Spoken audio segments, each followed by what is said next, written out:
जिसकी लाठी उसकी भैंस, तो लाठी बदला जाएगी भाई साहब। उत्तर प्रदेश का चुनाव आपने 2024 का देखा ही होगा, समय ज़्यादा नहीं बचा है, तो लाठी अपना अपने पास रख लेना, तो लाठी हमारे पास आएगी तो ज़्यादा परेशानी हो जाएगी कि जब हम बड़ी संख्या में आएंगे तो आप हमें वापस नहीं कर पाओगे। अगर एक परिवार आवाज़ उठाता है अपनी बहन बेटी के लिए तो ये राजनीति नहीं, ये न्याय की लड़ाई है। विधायक द्वारा स्वागत किया जा रहा था, हम शर्मनाक महसूस करते हैं।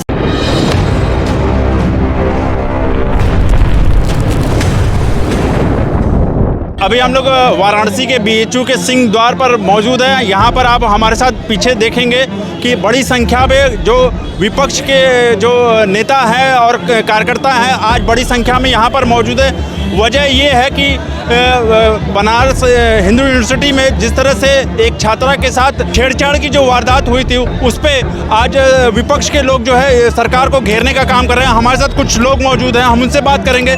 क्या कुछ लेकर आज आप लोग यहाँ पर आज इकट्ठा हुए हैं? देखिए, जिस प्रकार से भारतीय जनता पार्टी की सरकार में और जो भारतीय जनता पार्टी के मुखिया हैं प्रधानमंत्री नरेंद्र मोदी, उनके संसदीय क्षेत्र की मैं बात बता रहा हूँ, बनारस जनपद की बीएचयू विश्वविद्यालय में एक छात्रा के साथ बलात्कार होता है। वो बलात्कार आईटी सेल बीएचयू के छात्र करते हैं, जो यहाँ के शायद छात्र भी थे और आईटी सेल बीएचयू के पदाधिकारी थे। उन लोगों का भारतीय जनता पार्टी द्वारा संरक्षण किया गया और उनको जिस तरीके से आपने देखा कि 3 महीने वो जब घटना हुआ उसके 3 महीने तक वो मध्य प्रदेश में जाके प्रचार कर रहे थे।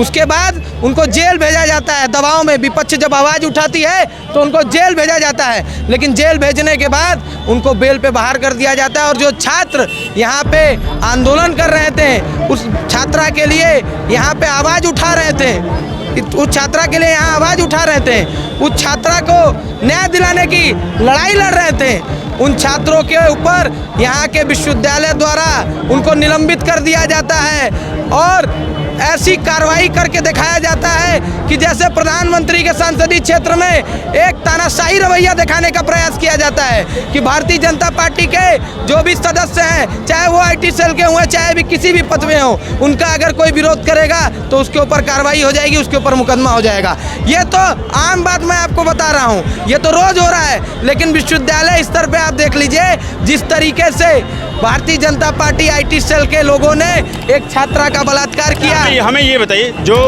छात्रों को अब निलंबित किया गया है, क्या वो आईआईटी के छात्र हैं? देखिए, मैं आपको बता दूं कि वो विश्वविद्यालय के छात्र हैं। कोई आईआईटी का छात्र है, कोई और किसी कोर्स का छात्र है, लेकिन वो विश्वविद्यालय के ही छात्र हैं और उनका निलंबन होना ये एक तरीके से तानाशाही रवैया दिखाता है। जैसा कि आपने हमें पिछली बार भी कवर किया, हम पीएमओ कार्यालय ज्ञापन देने गए थे। जब हम ज्ञापन देने गए थे तो हमने चेतावनी दी थी प्रशासन को कि जब हम बड़ी संख्या में आएंगे तो आप हमें वापस नहीं कर पाओगे। आज आप देख सकते हैं घुमा के ये दृश्य कि हम छात्रों की आवाज़ है, छात्रों की आवाज़ को आप नहीं दबा पाएंगे भारतीय जनता पार्टी के लोगों। मैं आपको ये चेतावनी देना चाहता हूँ कि अभी भी आप अपनी नीतियों को बदल दें, छात्रों की आवाज़ दबाना बंद कर दें, अन्यथा छात्र जब एक हो जाएंगे, आज एक हो रहे हैं छात्र आपके खिलाफ, क्योंकि आपकी यह जो दोहरा चरित्र की रवैया है, भेदभाव, पक्षपात और जिस तरीके से भारतीय जनता पार्टी के लोग अन्य दलों के लोगों को दबाने का सुनिए, हम आपको रोकेंगे। आपके ही कल नेता ने, बड़े नेता ने कहा था कि ये लोग जो छात्र जो है वो राजनीति करने नहीं आए, ये पढ़ने आए हैं। तो कहाँ ये राजनीति करें और कहाँ ये उलझन में फंस गए लोग? देखिए, पहले मेरी एक बात समझिए, विश्वविद्यालय हमारा परिवार, परिवार की लड़की के साथ अगर गलत होगा तो पूरा परिवार एक होकर आवाज़ उठाएगा।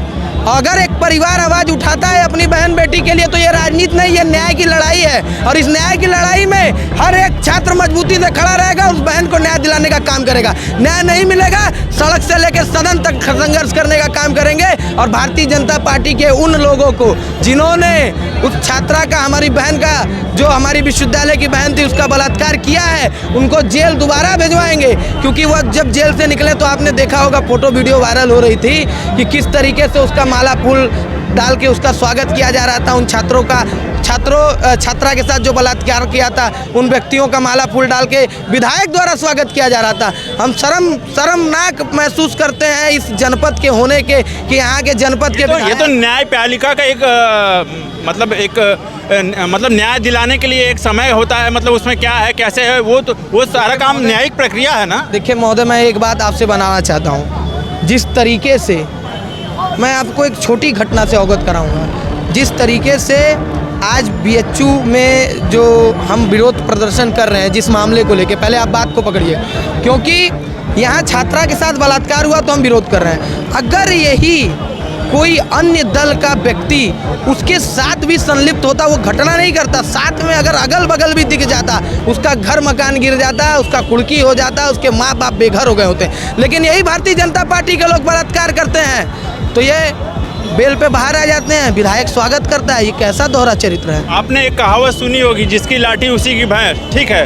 तो कहीं ना कहीं अब सरकार तो इन्हीं की है, तो आप कैसे मान लीजिए अगर ये सुनवाई नहीं होती, मान लीजिए छात्रों का वापस नहीं लिया जाता, तब ऐसे में पार्टी एज ए पार्टी मतलब समाजवादी पार्टी के तहत क्या आपकी रणनीति होगी? हम सड़क से लेके सदन तक संघर्ष करने का काम करेंगे। और जैसा आपने बताया जिसकी लाठी उसकी भैंस, तो लाठी बदला जाएगी भाई साहब। उत्तर प्रदेश का चुनाव आपने 2024 का देखा ही होगा, समय ज़्यादा नहीं बचा है, तो लाठी अपने पास रख लेना, तो लाठी हमारे पास आएगी तो ज़्यादा परेशानी हो जाएगी इन लोगों को।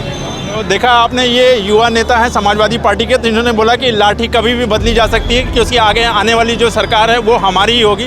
तो चूँकि यहाँ पर बीएचयू के जो छात्र जो हैं तो टोटल 13 छात्रों का निलंबन हो गया है, तो उस पर वो वापस करने के लिए प्रोटेस्ट कर रहे हैं। अभी तक के लिए इतना ही। मैं हूँ अशोक पांडे, धन्यवाद।